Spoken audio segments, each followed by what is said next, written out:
recordin que l'any 2010 fins i tot ja es va pactar i acordar el traspàs de Rodalies a Catalunya, el 2010, fa 14 anys i que encara estem esperant, però vaja, que si és que no ho podríem pas considerar traspàs si aquest govern socialista, òbviament, no permet que a Catalunya usem el nostre propi operador ferroviari, òbviament, si ho ha de continuar fent Renfe, doncs estarem exactament igual, i el que és encara més important és que es reverteixin el dèficit d'inversions que s'han produït durant tants i tants i tants anys. Resulta que la mitjana dels darrers 10 anys, d'execució dels pressupostos, els darrers 10 anys, a Madrid un 120%, 20% més del que està pressupostat.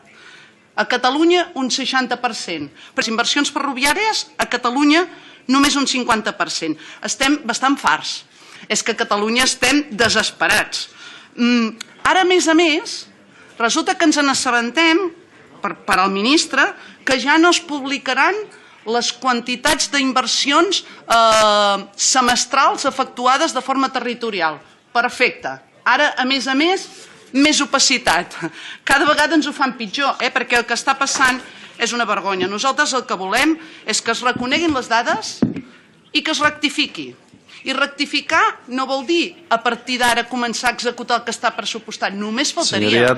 Seria complir amb el dèficit durant tants i tants anys inversor que s'ha produït respecte a Catalunya. Aquesta desinversió crònica s'ha de reconduir. Moltes gràcies.